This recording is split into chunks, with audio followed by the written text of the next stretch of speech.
la curiosidad tiene que ver con cómo fue tu infancia, los juegos, tu vida en Italia de pequeña. ¿Qué cosas vivías que más o menos te hacían pensar que podías tener este desarrollo? Qué linda pregunta. Yo nací en una zona de Italia, para ponerlos un poco en contexto, que quizás no es el imaginario que todos tienen de Italia. Uno piensa Italia y inmediatamente piensa al Mediterráneo, a colores fuertes, a la tarantela. No, hay otra Italia también, del norte en general, de las afueras de Milán.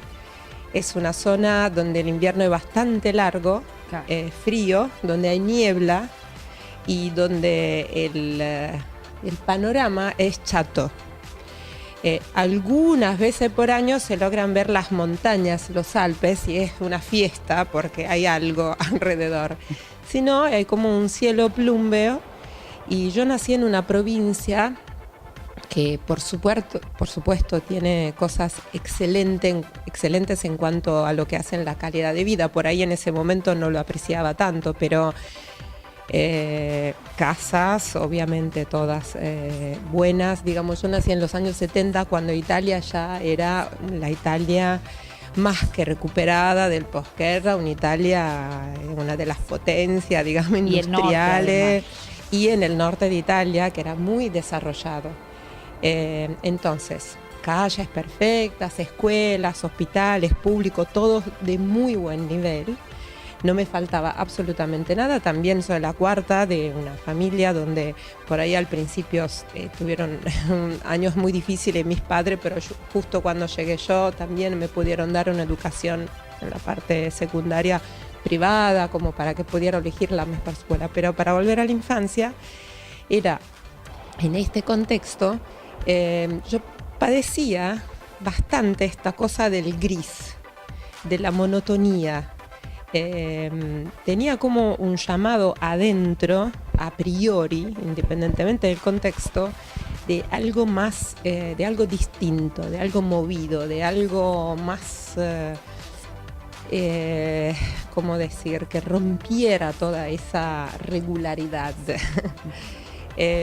Muy distinto, por ejemplo, de lo que le pasó a mis hermanas, que se encontraban muy cómodas. De hecho, ellas siguen viviendo en ese mismo pueblo, por ahí se mudaron 2 kilómetros, porque ese tipo de contexto le genera, es una calidad de vida que le da también un bienestar emocional. Yo necesitaba algo más. Cuando más adelante, en una edad más avanzada, vi Pocahontas, me di cuenta que tenía ese síndrome. No sé si conocen la historia. Ella quería ver lo que había más allá de su pueblo.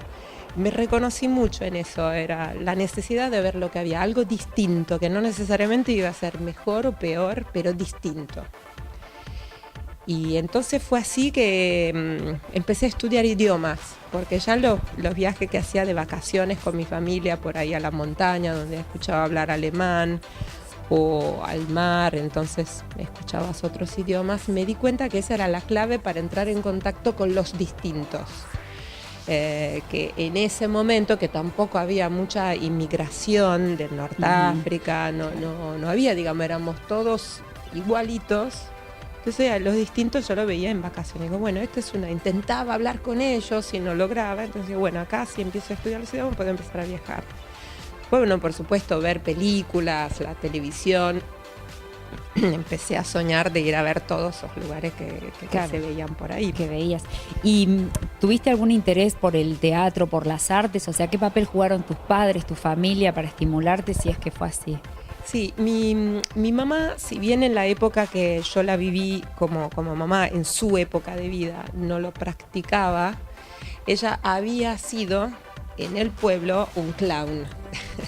Cuando yo la conocí, ella era una mujer muy, muy seria, con mucha responsabilidad, de 4 hijas y trabajaba, un montón de cosas que hacer, pero me contaba, y ahí se ve que algo vibró, de cuando ella hacía teatro, cuando era joven, y de toda su parte rebelde que nunca pudo desarrollar. Claro. Ella tocaba el piano muy bien también, y me contaba que con su fisarmónica, no el acordeón, el otro, el que tiene también los... Tipo acordeón a claro, piano le decimos exacto. nosotros. que ella hacía como sería un one woman show hoy en día. Ella subía al escenario, hacía todo, cantaba, decía chistes, una comediante, ante tempore, en una época donde después muy pronto le decían que tenía que empezar a hacer algo serio de su vida, entonces todo eso quedó adentro. Mi papá, hombre de carrera política y después en una empresa, todo tenía que ser sumamente serio.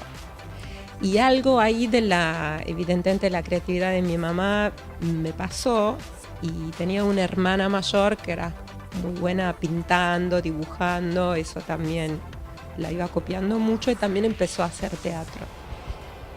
Yo en mi tiempo libre con mis amigas bailábamos y armábamos un montón de espectáculos.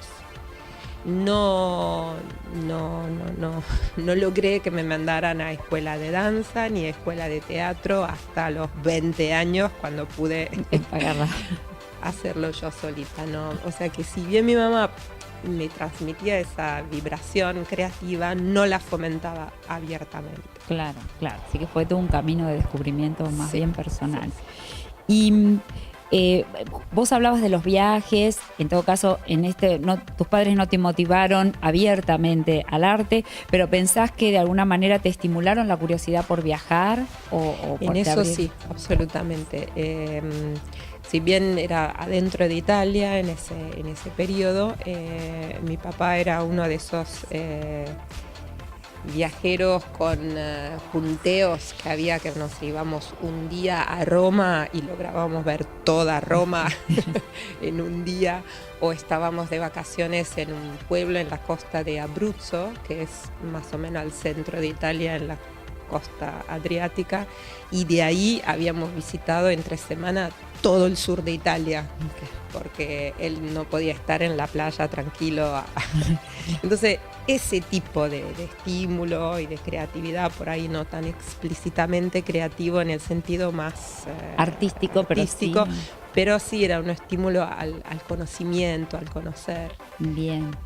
Y entonces nosotros estuvimos leyendo que vos estudiaste la carrera de letras en Italia, ¿no es cierto? Sí. ¿Qué fue lo que te llevó desde ser esa niña y esa adolescente que quería aprender idiomas a elegir la carrera de literatura? Sí, antes de eso hubo el secundario. Sí. Ahí está estructurado la escuela, que a serían los 14 años, cuando se hace el secundario, ya se puede elegir un camino bastante... Una orientación.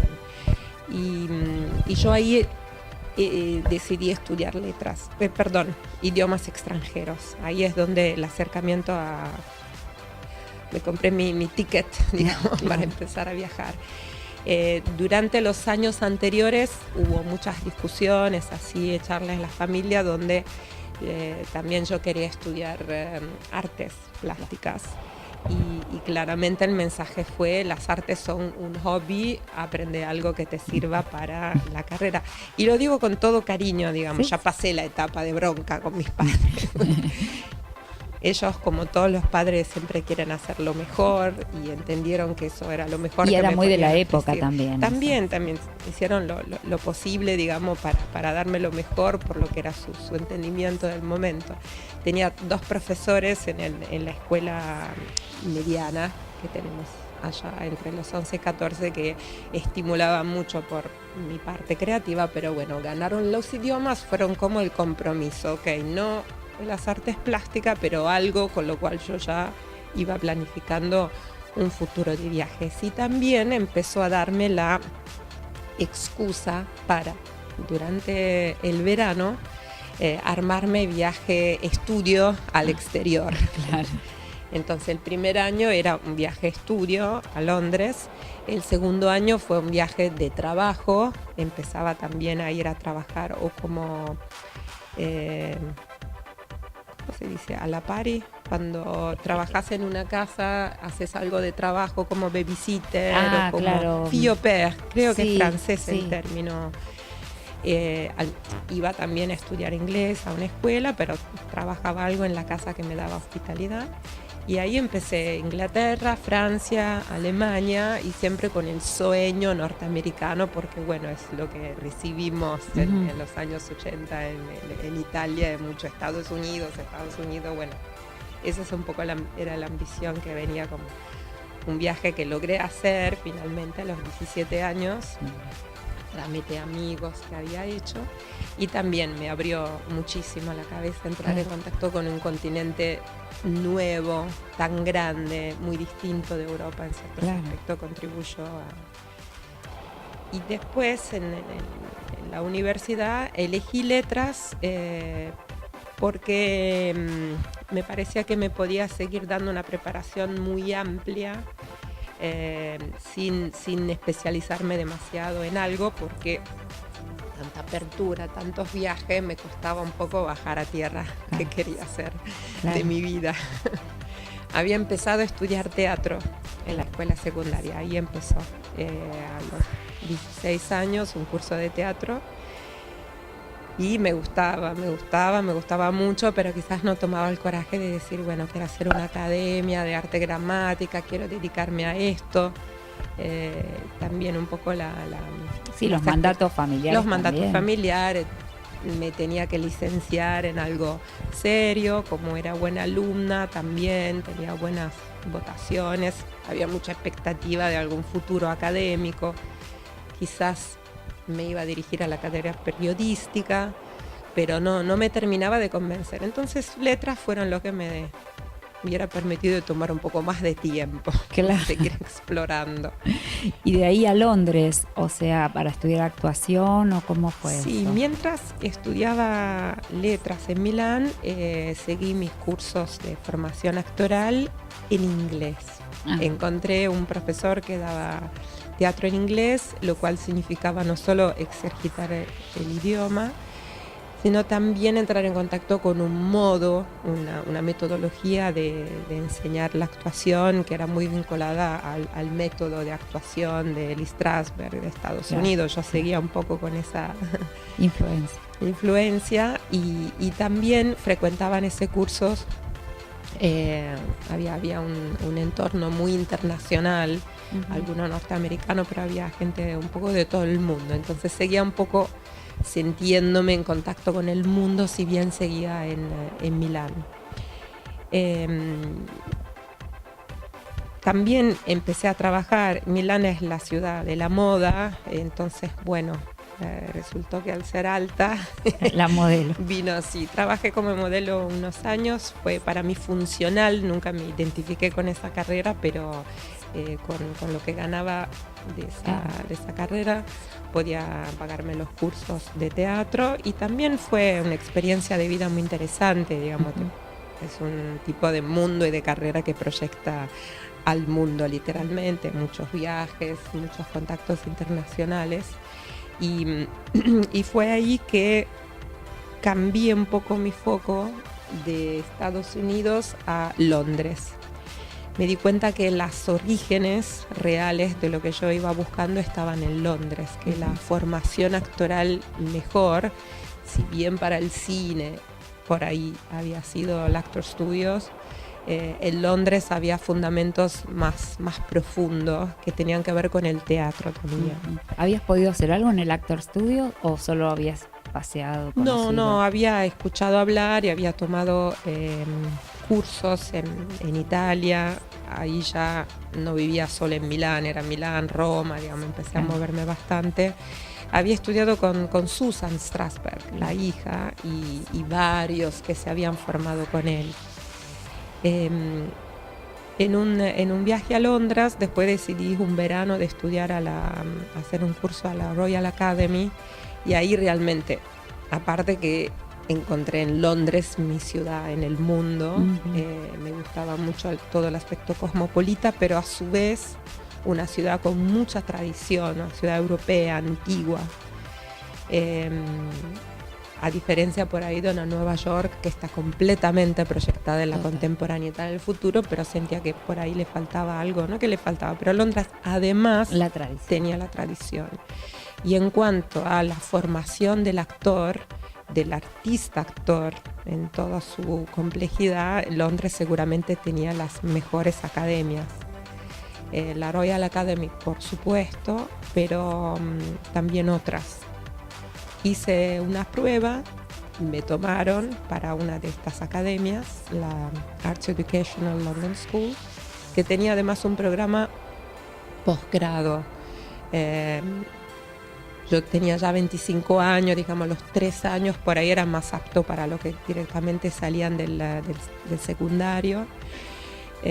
Había gente un poco más grande, ya con alguna experiencia, hace cursos de teatro, experiencia de vida encima. Entonces, bueno, volví a Milán, lo conté a mis padres, mi familia, a mi novio.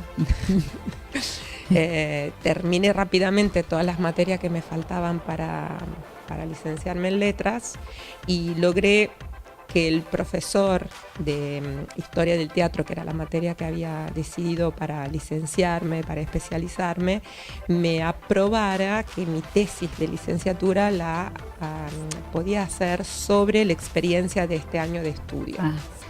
Entonces que tenía también la justificación academia. Claro, encontraste la vuelta. Encontré la vuelta.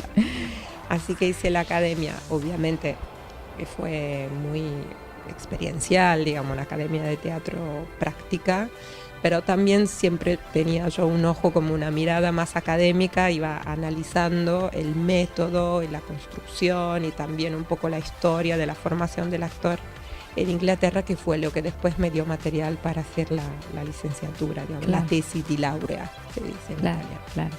Bueno, y en todo este tiempo te mudaste de ciudades dentro de Italia y viviste en Francia, en Estados Unidos, en Londres, antes de llegar a esta experiencia sudamericana, ¿no? Pero, ¿qué fue lo que más te costó cuando te fuiste a vivir a otros lugares, a nivel adaptación? La verdad que casi nada, no me cuesta el cambio como dimensión, y tampoco la novedad. Por cómo soy, me genera un estado de bienestar el proceso de conocimiento. Entonces, ni siquiera el tema básico de los italianos, que es la comida, sí, es un problema. No hay la pasta, no hay el aceite. Bueno, cada país tiene sus cuestiones y prefiero ir a un país y comer todo lo que tienen y no ir buscando donde hacen bien la pizza, donde está el parmigiano. Bueno, después de unos años que uno vive por ahí, dice, extraño esto, lo otro, claro. Pero no soy de extrañar. Encima, si hablamos de Italia, Europa, ni siquiera el tema familiar, bueno, por momentos, pero todo está a tan corta distancia y también accesible económicamente, no era un tema no ver a mi familia. Por ahí cuando empezaron a nacer mis sobrinos, frente a la infancia, así, a lo rápido que se desarrollan, los extrañaba a ellos, pero viajaba bastante. Claro. ¿Y cómo entra acá el argentino que te conquistó y te trajo por acá? Esa es una pregunta que tenemos, ¿no? ¿Cómo comenzó esta historia con tu actual pareja? Y tiene que ver Londres, porque debo admitir que no tenía mucho Argentina en mi radar hasta ese momento. Si bien tenía una fascinación por Latinoamérica más generalizada. Eso fue un poco mi ignorancia hacia ese momento. En Londres, uno de los compañeros de mi academia era argentino, Mariano Caligaris, que me resonó muy similar. De hecho, todos creían que hablábamos el mismo idioma, creían que o ambos éramos italianos o ambos argentinos.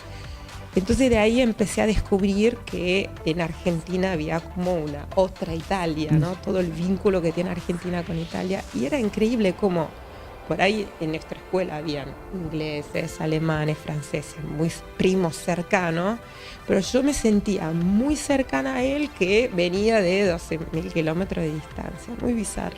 Entonces todos los domingos en su casa a comer, muchas costumbres.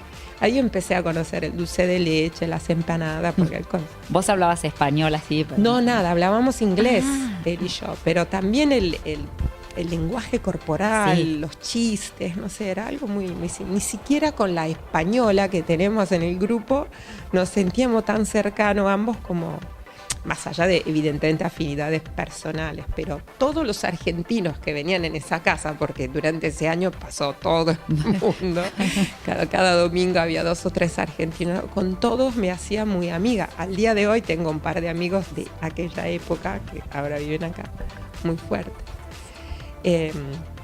Bueno, resulta que este Mariano tenía su mejor amigo en Buenos Aires. No había nada de mail, ni WhatsApp, ni nada de eso. Había un grabador de audiocassette, se mandaban audiocassette grabadas, sería el antepasado del WhatsApp, ¿no? Y cartas escritas a mano, fotos, materiales, se mandaban cajas ellos regularmente. Entonces yo empecé a escuchar hablar de este personaje y todos decían que teníamos que conocernos, que tenían mucho en común. 97, 98. Él vino en Londres un par de veces, justo cuando yo no estaba.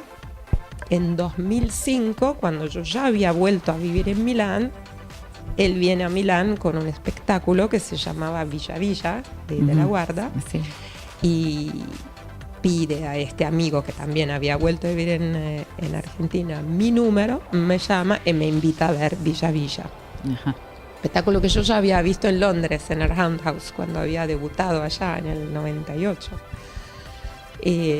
Bueno, lo fui a ver y estamos 12 años después, casados, con un hijo, viviendo en Buenos Aires. Y sí, viste, es la historia, sí. El argentino es muy de hacer eso, viste, captura Sí, ¿no? afuera y se las trae todas. Mi mamá lo llama el encantatore di serpenti, el encantador de serpientes. Tal cual.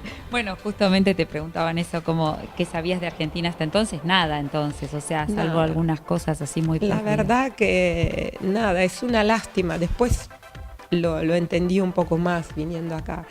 Un poco porque en mi zona, en mi familia, no había habido historias de migración. Por ahí, si yo era de otra zona del sur de Italia, o por ahí de Piemonte, de Liguria, donde había habido mucha historia de migración, hubiera estado más en contacto. Pero la relación entre Italia y Argentina fue un poco injusta en las últimas décadas. Como que yo siento que Argentina la mantuvo muy activa, muy fuerte, un amor, una pasión, y por ahí Italia nada, en un momento empezó a mirar hacia otro lado del mundo, y yo nací en ese contexto. Claro. Entonces Argentina sí era uno de los países de Latinoamérica. El tango, por supuesto, y por supuesto cosas menos lindas, digamos, el tema de la dictadura de acá, de Chile, digamos, eso sí me llegó, pero no mucho más que eso. Después, gracias a lo que empezó a hablarme mi compañero de academia y a Leo, descubrí que había una nación maravillosa, y particularmente Buenos Aires, una realidad excelente de un punto de vista de la cultura, pero también del desarrollo, del debate social, político, intelectual. Todo eso empezó a fascinarme muchísimo, y es lo que me hizo decidir vivir acá finalmente. Sí, tal cual. Justamente una de las preguntas era ¿cómo fueron tus primeros tiempos en nuestro país? ¿A qué te dedicaste al principio? ¿Viniste enseguida que lo conociste a él? ¿Tardaste? No, nos conocimos en 2005 y él estaba de gira por Europa, por suerte, porque eso nos permitía vernos un poquito más. Y después él vivió en Italia un año, en Milán, y después estábamos decidiendo qué hacer. Milán seguramente no era nuestra ciudad. Por ahí vamos a ver España, explorar un poco. A mí, después de Londres, yo extrañaba una capital así vibrante, sorprendente. Entonces, bueno, habíamos puesto todo por ahí en Barcelona o Madrid, cuando viene una propuesta de trabajo para él, con el director con el cual había ya trabajado en Villa Villa, que es Pichón Baldinú, de Ojalá, para crear Hombre Vertiente. Era un espectáculo que se iba a desarrollar aquí para llevarlo a la Expo de Zaragoza. Entonces a Leo le invitaron para ser actor y asistente de dirección y él dijo, bueno, voy, pero estoy casado ahora. Ujú. Y yo que no esperaba otra excusa como para irme, dije, bueno, me aceptaron para trabajar en la producción. En ese momento, en Milán, yo tenía un espacio, una compañía de teatro, o sea, tenía algo armado, pero bueno, lo dejé en herencia. El primer año viajé bastante y después lo solté del todo. Y aquí volví un poco después de los primeros meses de trabajar en esa producción, volví a ser actriz. Trabajé un poco en televisión, publicidad, un poco en teatro y en el ínterim, después de la graduación en Londres como actriz y de la licenciatura, yo además de ser actriz había empezado a trabajar mucho como productora, como en cuanto generadora de proyectos en los cuales podía actuar. Autogestión, ¿no? Claro, a veces me llamaban para algo, alguna película, alguna obra, pero el actor siempre tiene que esperar que lo llamen. Y yo eso tuvo mucho que ver con la formación anglosajona. En la academia nos decían, todos ustedes quieren salir de acá, encontrar un agente y lo llamen a Hollywood. Eso no va a pasar. Intenten. Había dos caminos, o trabajan en un banco, de cualquier otra cosa que le da estabilidad económica y tienen esto como hobby, o si no, intenten de hacer de esto algo sustentable. Entonces, el teatro en la educación, el teatro para las empresas, hay muchas maneras de... Bueno, yo empecé con el teatro en la educación, en inglés, en Italia. Y ahí había como un nicho inexplorado, entonces fue un poco la razón por la cual había vuelto en Milán y por amor también, pero bueno. Menos mal que esa historia se cortó. Y tenía un espacio y tenía una compañía que producía espectáculos y workshops en inglés para las escuelas italianas, como una metodología de aprendizaje del inglés a través del teatro. Entonces, cuando vine acá, Orma ya era productora y empecé a hacer lo mismo acá con el italiano. Al descubrir que aquí había otra Italia, había un vínculo tan fuerte, descubrí también que mucha gente estudiaba italiano, principalmente por razones emocionales, por el nonno, la nonna, o por ganas de viajar. En pocos casos por trabajo, porque no es que sea un idioma necesario. No, es placer.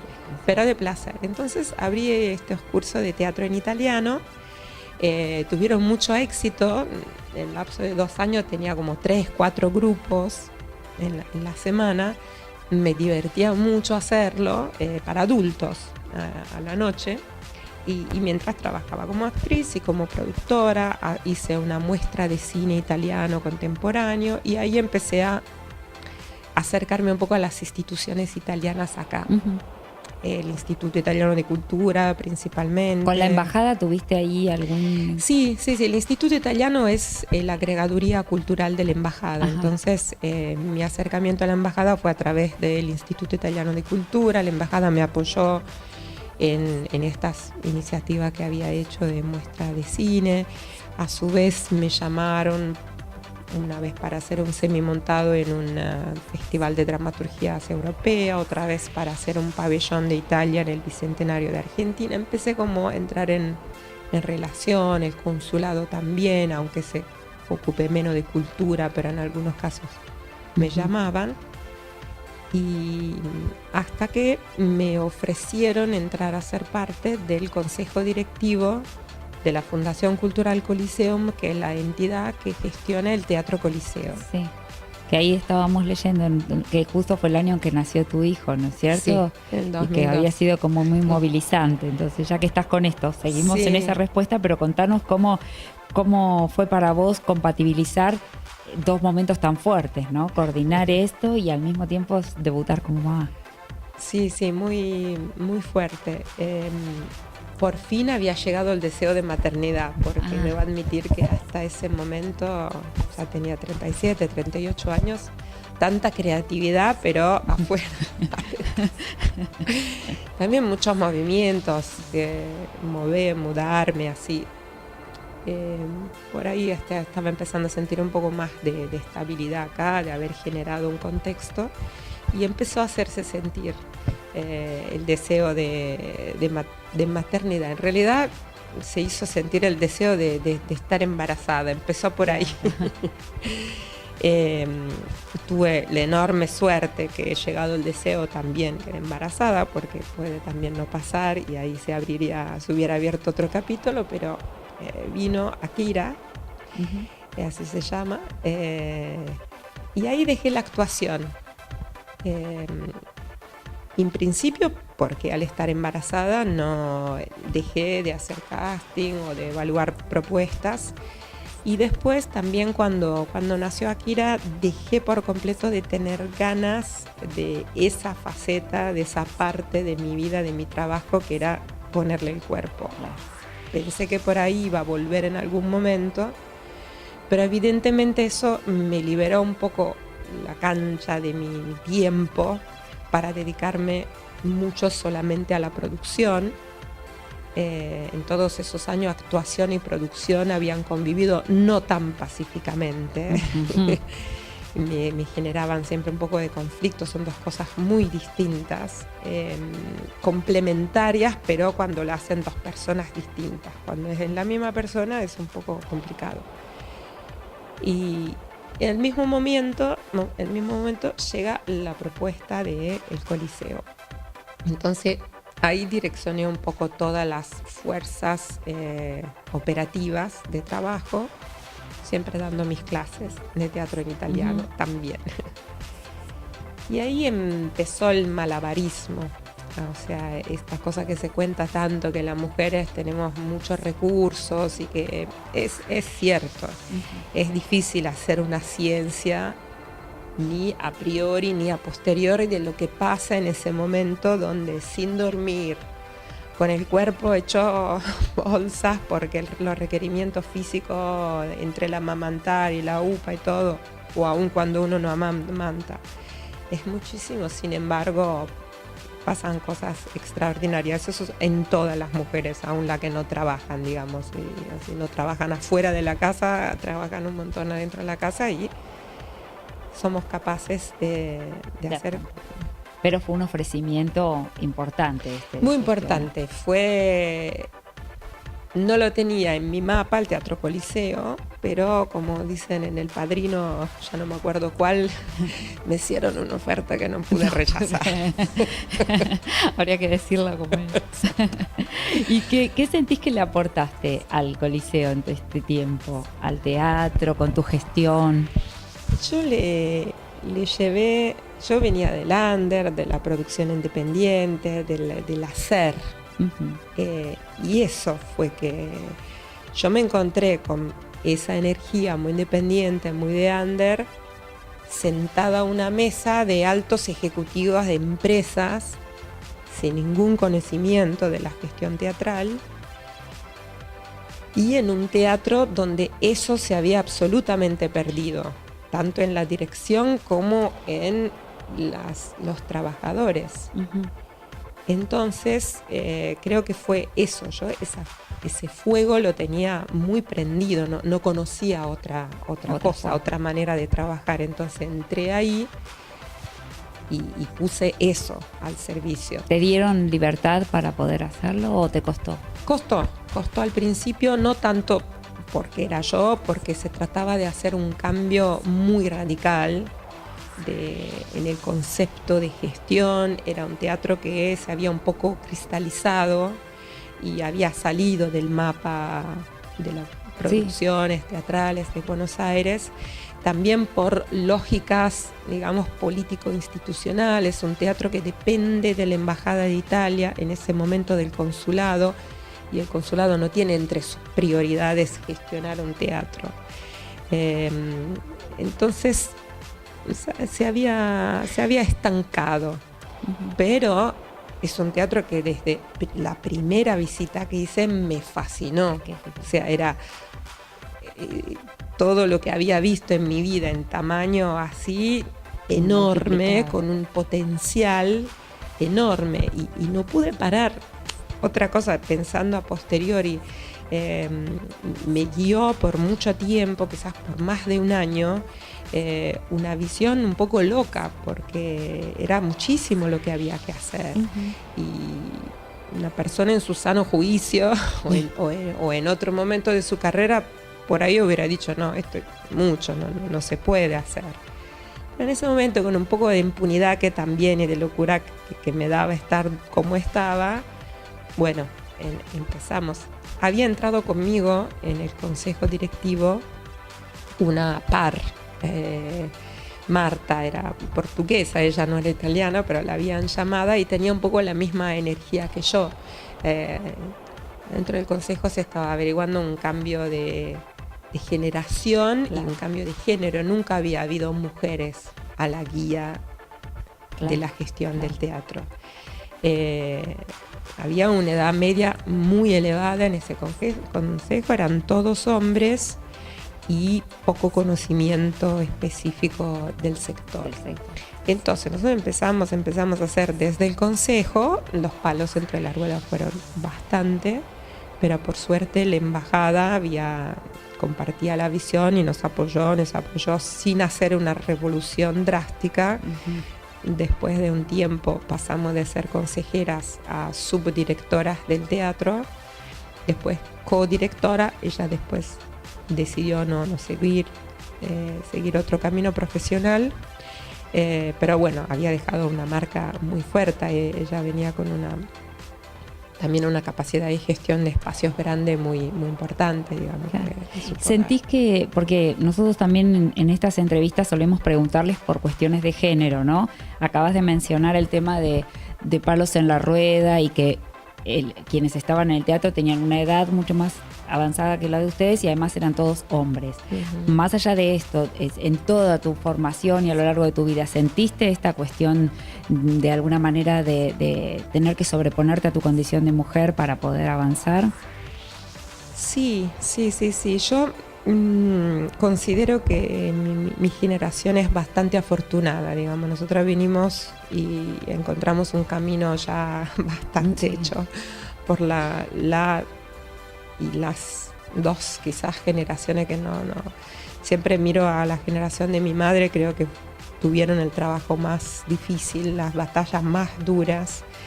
Y en ciertas sociedades y en ciertos contextos parecería ser que ya está todo ganado. No es propiamente así. Falta un poquito, particularmente en los roles direccionales. Pasa que a mí hoy, si un hombre mayor se comunica, es muy probable que me diga nena. Claro, sí. A un director de un teatro de mi edad, hombre, no le soñaría decirle nena, le diría señor director. Claro, sí. A veces pasa, río, pero no dejo de decirle soy una señora o algo así. No me quiero transformar en un monstruo que ataca o que pone bronca en esto. Nunca lo hice o lo reservo para momentos realmente límites, cuando ya es una falta de respeto demasiado grande. Porque creo que la componente más importante que en esta paridad de oportunidades de géneros, el aporte más importante que podemos dar como mujeres es justamente la escucha, la dulzura, la capacidad de decir las cosas por ahí de una manera más suave, las mismas, pero no necesariamente ir a un choque frontal. Los contenidos pueden pasar de otras maneras, con los hechos principalmente. Yo sé y veo que para volver a la generación anterior le fue imprescindible a veces levantar la voz y poner los puntos, así como a mí no me queda otra en ciertos momentos. Y si se trata de un contacto con una generación de hombres grandes, a veces también hay que entender con el corazón que uno es fruto de la educación que tuvo. Entonces el trabajo hay que hacerlo ahora a priori. Yo tengo un hijo varón, claro. Me parece como una cancha muy interesante como para con él a hacerlo el trabajo. Claro. Y junto a las otras mamás, que son mamás de mujeres, veo que ellas le están haciendo mucho hincapié a esto, y uno ya creo que nuestro trabajo ahora de mujeres no es generar luchadores a los hombres, es encontrarnos con el otro género en una complementariedad que potencia a los dos al máximo. Claro.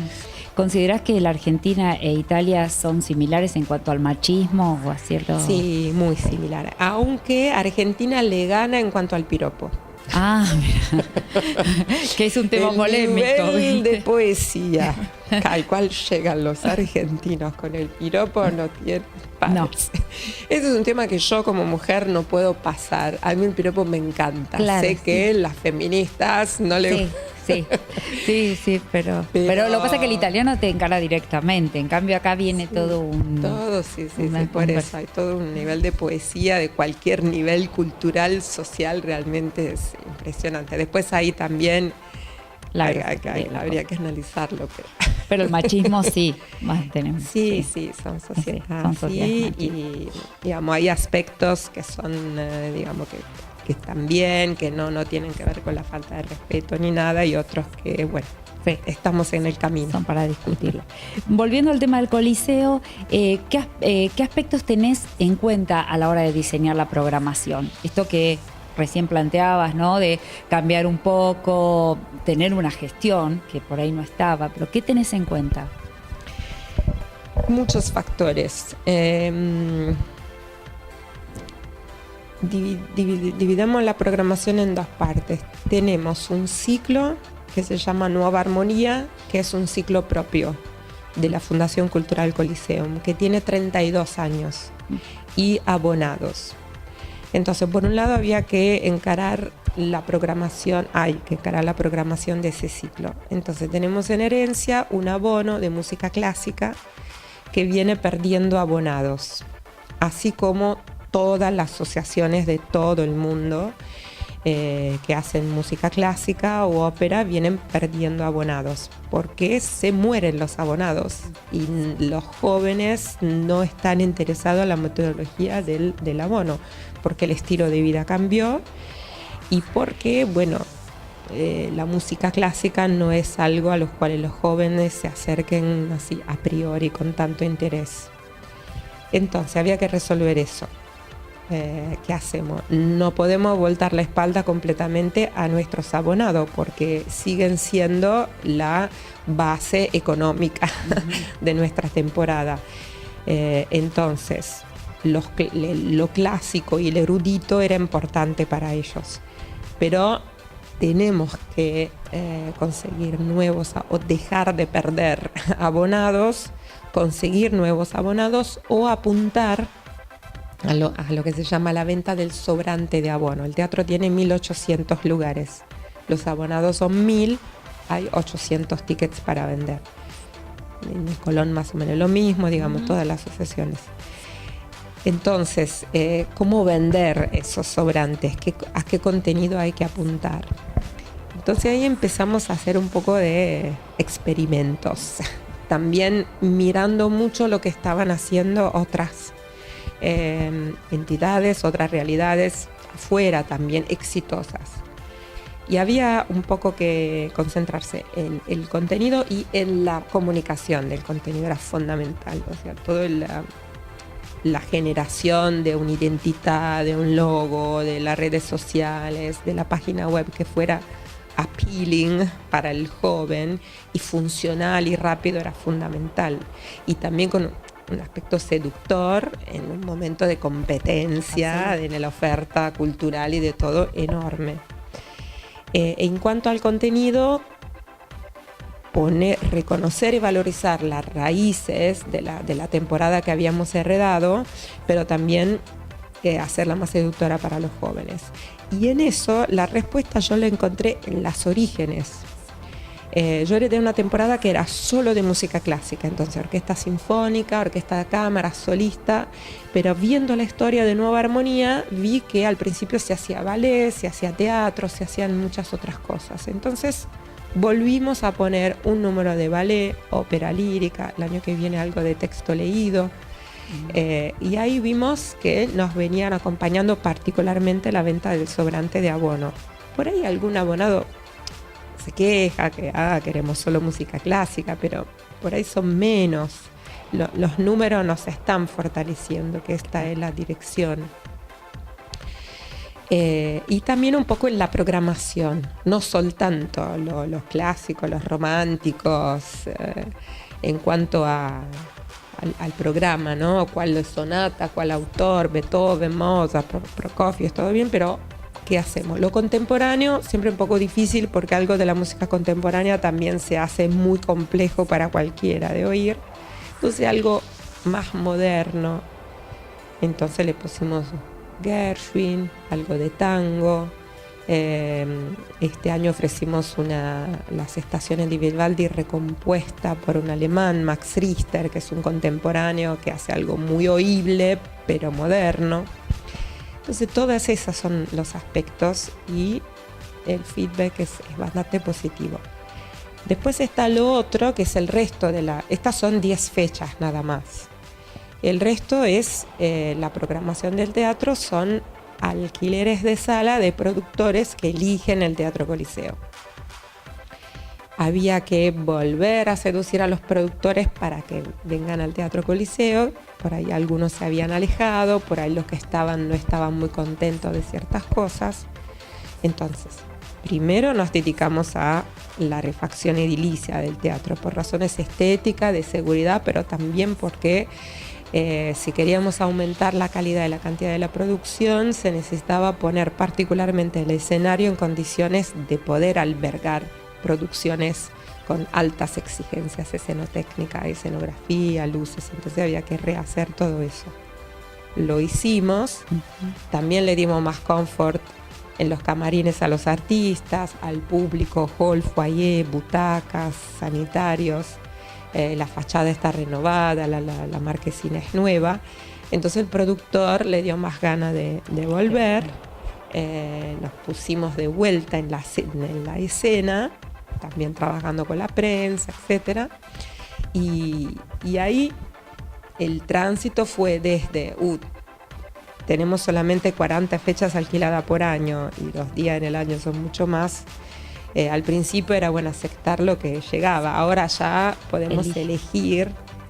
La idea, el proyecto es diferenciarse un poco del eje de la calle Corrientes, que es fuertemente comercial. Nosotros también somos un teatro comercial porque finalmente el sistema de sustentabilidad es privado, pero intentando mantener un perfil un poco más institucional, un poco más elegante, un poco más, sin ser necesariamente solo clásico o erudito, para nada, también jazz, folclore, danza contemporánea, pero siempre de un nivel muy alto, muy selecto. Sí, claro. Al principio por ahí la cosa, pero ahí muchos años estuvo Lelutier y todo. Sí, eso. Si lográramos que volvieran en algún momento. Hay que seducir nuevamente. Bien. Acá había como algunas preguntas relacionadas con tu experiencia en el teatro, ¿no? Si te parece que el teatro es una experiencia que puede trascender el escenario, ¿en qué medida? Sí. A ver si le entendí bien. Lo primero que se me ocurre es lo que contaba antes, ¿no? De cómo hay herramientas en lo teatral, en la preparación del actor, que se pueden trasladar a contextos como, por ejemplo, la educación, la enseñanza y lo empresarial. Aprender a hacer teatro, obviamente, te forma para estar en un escenario, pero se transita en un proceso de aprendizaje, de mucho conocimiento de uno mismo.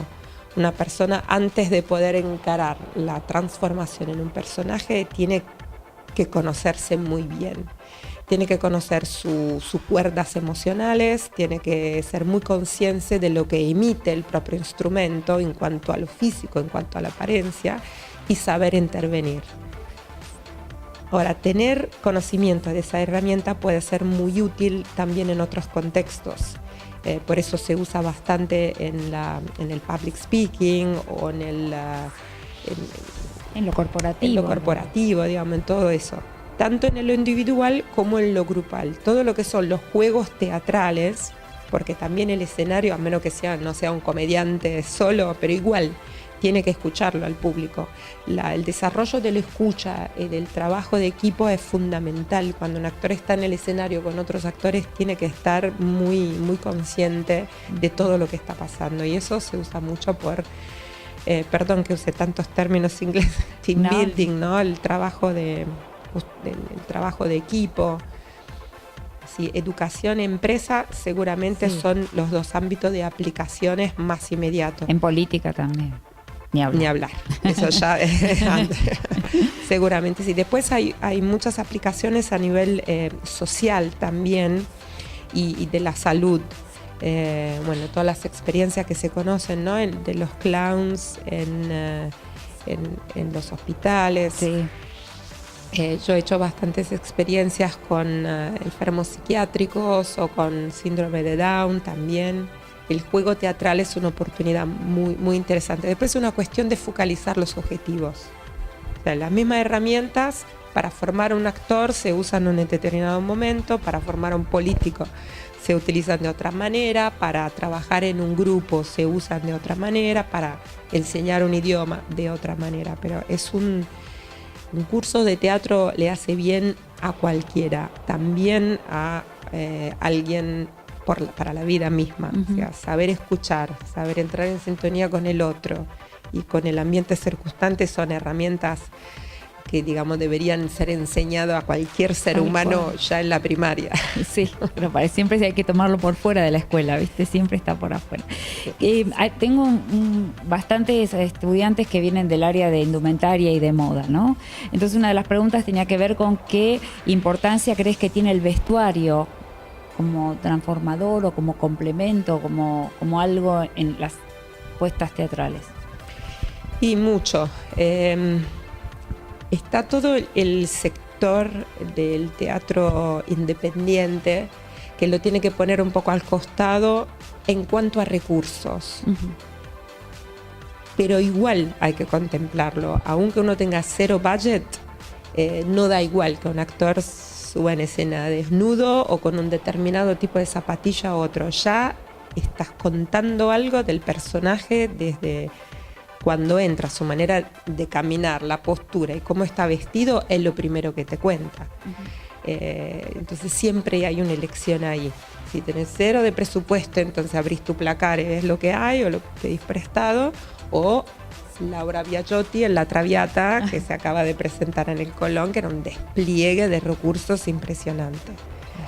El budget determina cuánto se pueda invertir y cuánta gente y con qué tipo de materiales, pero siempre es fundamental. Porque te hace un ruido, si lo que estás viendo no se condice con lo que hay que contar, te hace un ruido. Porque eso pasa en la vida, digamos, cada uno de nosotros se viste de una determinada manera como expresión de lo que es. Entonces, hasta los escritores de literatura, cuando describen un personaje por ahí, cuentan cómo están vestidos, sí, o sí. El primer impacto cuenta mucho. Claro. Una de las preguntas que surgía es, después de todo esto que vos venís contando, si vos sentís que llegaste, digamos, a esta escena en Argentina por casualidad o por causalidad. Wow, esa ya es una pregunta mística. Sí, bueno, acá debe estar la responsable por ahí, que la pensó. Se puede decir que todo es un caso y que todo no es un caso. Yo personalmente creo muchísimo en la sincronicidad. Lo que parece que sucede por caso, de alguna manera uno lo ha creado. Con el pensamiento, con el deseo, con las acciones. Por ahí no ha focalizado exactamente esa cosa, esa persona, pero lo ha generado. Y eso tiene que ver también con lo que creo de la importancia de la responsabilidad que tenemos de generar nuestro propio presente y futuro.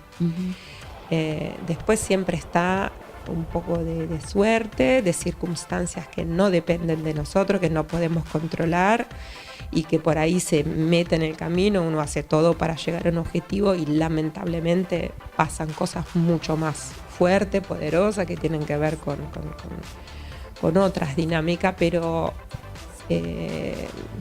Yo creo que en el contexto en el cual nos movemos todos acá, tenemos la posibilidad de elegir nuestro destino. Y si hay algo que no nos gusta o algo que deseamos fuertemente, lo podemos hacer. En Milán yo me volvía loca y me cansaba de estar a cenas aburridísimas de milaneses de muy alto poder adquisitivo quejándose de su propia vida. No los aguantaba. Andate. Y no, pero la escuela de mi hijo, excusas. O sea, si no estás feliz ahí, podían irse, no había nada. Yo entiendo si hay limitantes fuertes socioeconómicas que por ahí lo hacen más difícil. Aún ahí algo se puede hacer, por ahí más chiquito, pero hay situaciones de exclusión o situación social que realmente es difícil hasta que la persona pueda tener el entendimiento, el valor de su propio potencial. Pero en ámbitos donde todos recibimos educación, alimentación y todo, estamos sanos y libres, podemos cambiar el destino y crear lo que creemos. Eso es un potencial enorme que tenemos como seres humanos que hay que aprovecharlo muchísimo. Justamente una de las preguntas tiene que ver con qué significa para vos la creatividad y cómo lo relacionás con este rol tuyo de emprendedora, de generadora de proyectos. Es que todo es creatividad, y esa lucha de la cual hablaba antes entre la actriz y la productora tenía un poco que ver con esa dicotomía, ¿no? Que parece que la creatividad solo tiene que ver con ser actor o pintor o, no sé, bailarín. Hay mucha creatividad en un montón de cosas. Uno puede ponerle poesía, creatividad en todo lo que hace. Hay profesiones que están más cerca del hecho creativo y otros que no.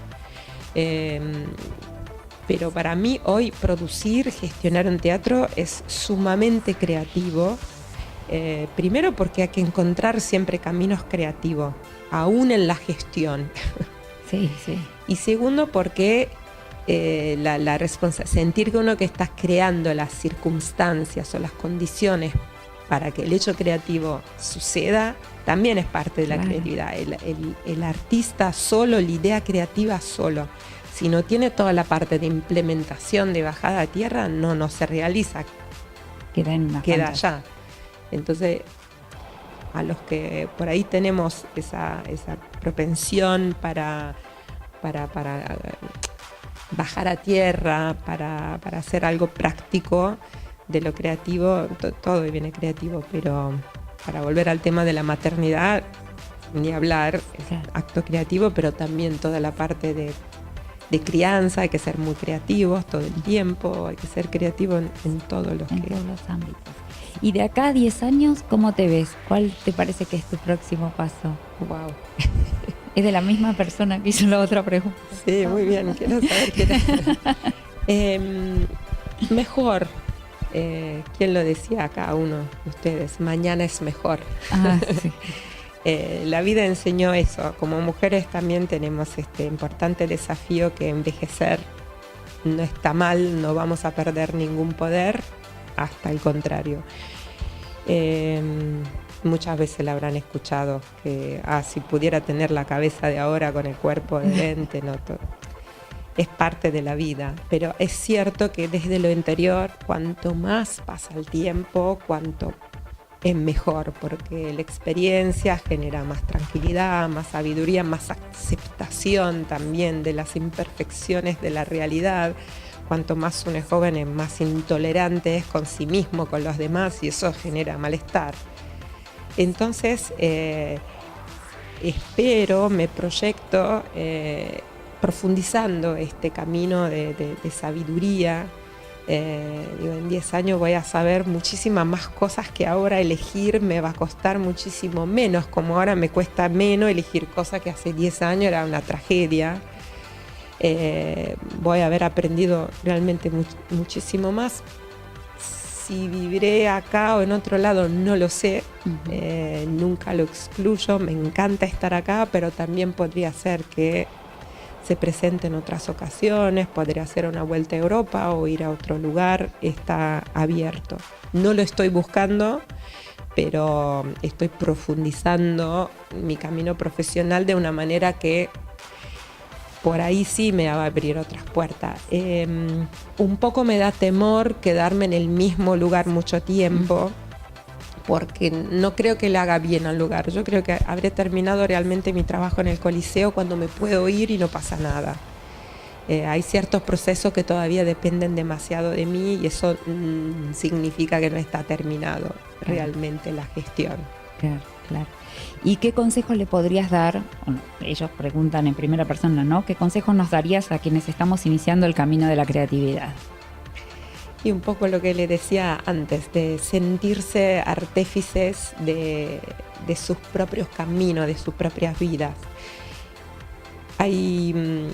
Hay muchas cuestiones que nos vienen impuestas del contexto en el cual crecemos y es normal, digamos, es deber de los padres, de los profesores, de los políticos, de la sociedad, dar informaciones. Lo importante es así, valorarlo, pero no permitir que eso se interponga entre nosotros y lo que queremos ser. Entender lo que uno realmente es el trabajo fundamental, sacando de encima todo lo que no es. Tampoco caer en la trampa de que porque me lo dice otro, no tengo que serlo. Mi papá que mencioné al principio, me pasé una buena parte de mi vida luchando para ser distinta de él y soy cada vez más igual a él, me doy cuenta.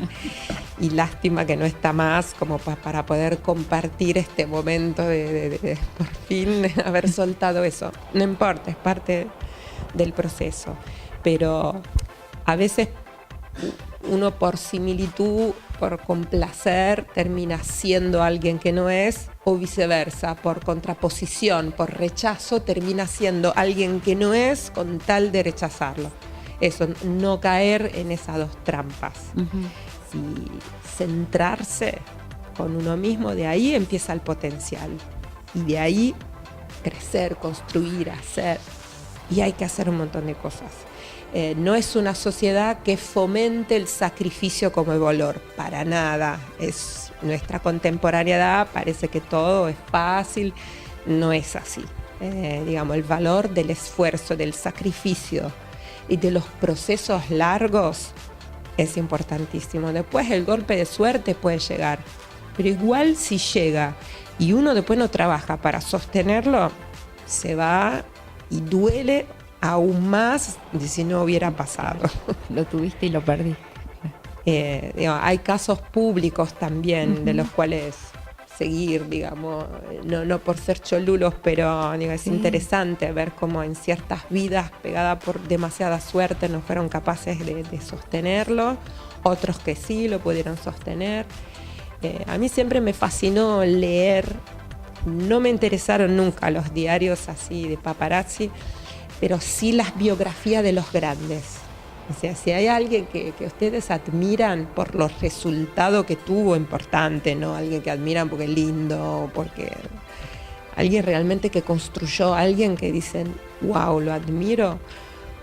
Bueno, hay biografías hermosas, películas o libros que profundizan, ¿no? Las pavadas de las revistas livianitas.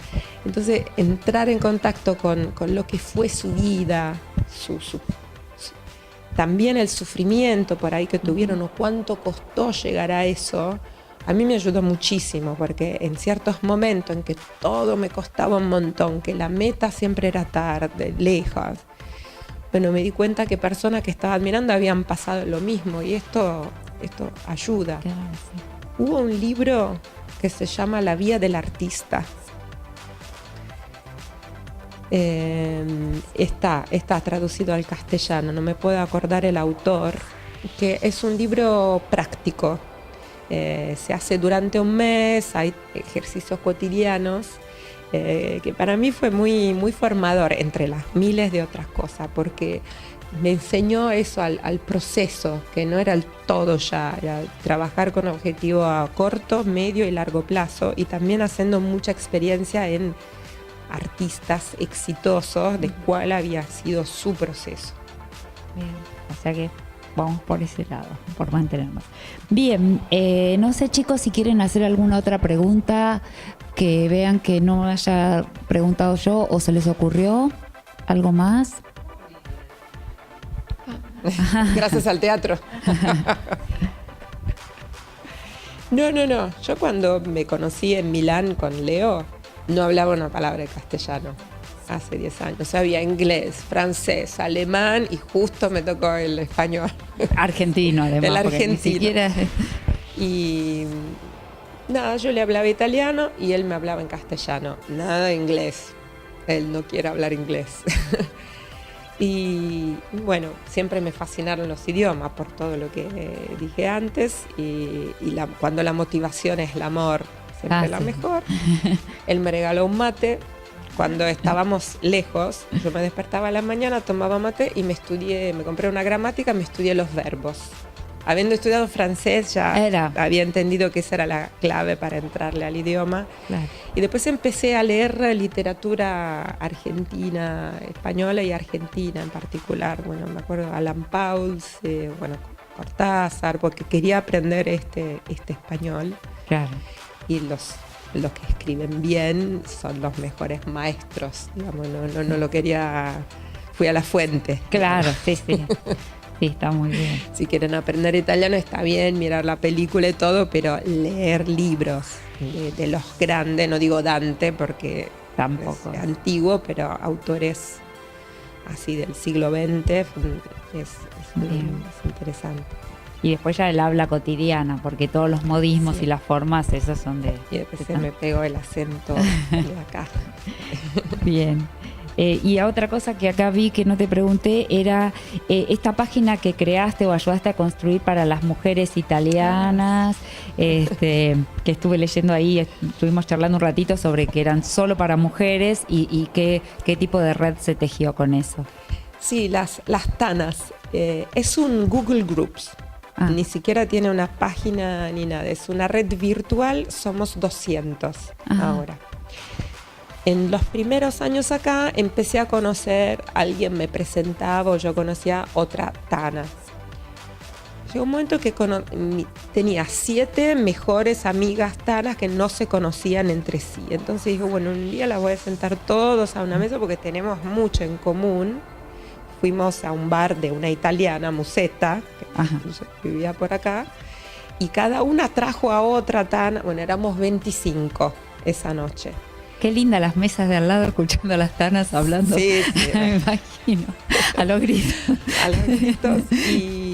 Y después empezó a armarse uno de esos mailing lists donde siempre falta uno, falta otra. Y una de la línea fundadora, decimos, de las 7, digo, bueno, yo armo un Google Group. Yo no sabía que era en ese momento bárbaro. Y al día de hoy, ella y yo somos las 2 administradoras. Y hasta acá llega la formalidad del grupo. 2 administradoras y 200 participantes en las redes. La comunidad italiana hasta antes se había caracterizado por un tipo de asociacionismo muy formulado. Asociaciones en general eran regionales, no de calabreses particularmente, friulano. Pero eso tenía que ver con la identidad del flujo migratorio de aquel entonces, que mucho tenía que ver con la nostalgia. Esa gente no había elegido irse de Italia. Era el hambre o la guerra, barco y chao. Y junto a la imposibilidad de volver se generó una nostalgia desgarradora. Las tanas de hoy emigramos porque lo elegimos y sabemos que si queremos podemos volver. Y eso genera una identidad completamente distinta del emigrante y de la relación con Italia. Difícil que tengamos una nostalgia muy grande nosotros. Y también la Italia que a veces extrañan los emigrantes es una Italia que ya no existe más. Claro. O era una Italia antes o es un proceso de idealización que tiene que ver con la nostalgia. Entonces, nadie de nosotros particularmente tenía ganas de juntarse todos los domingos como hacían ellos, para nada. A nosotros nos interesa entrar en contacto con argentinos. Con lo cual, la informalidad del mail es muy práctico porque con el Google Group tenés una dirección de mail y ya estás escribiendo a las 200.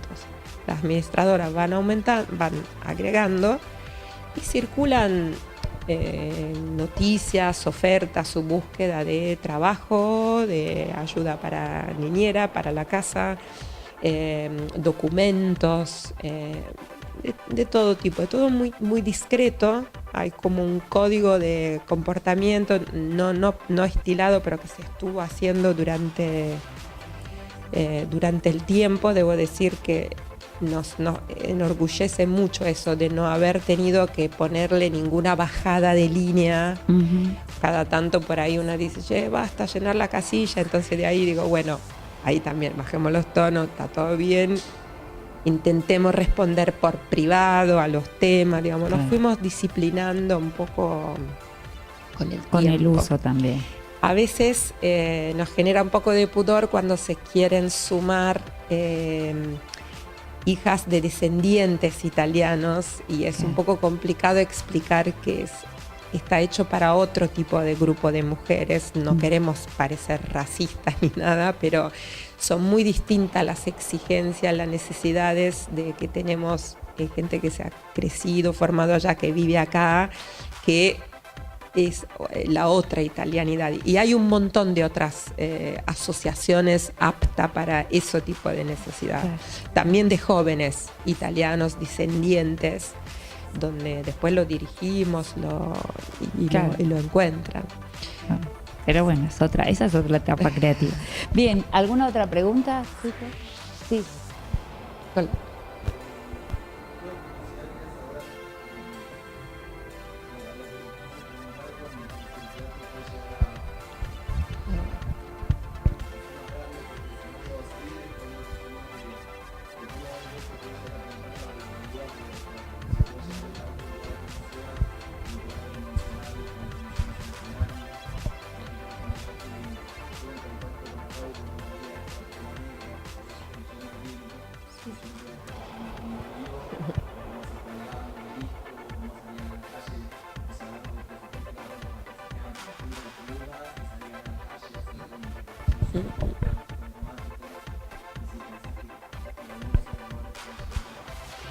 Sí, absolutamente. De hecho, eso ya ha empezado, el teatro ya ha salido de los escenarios y se está desarrollando en todos los lugares. Sigue desarrollándose adentro de los espacios convencionales y ya intervino en los espacios no convencionales. Por ahí hubo una época que acá coincidió con los años 80, porque fue el momento de la liberación. En otros lugares del mundo por ahí pasó en otros momentos.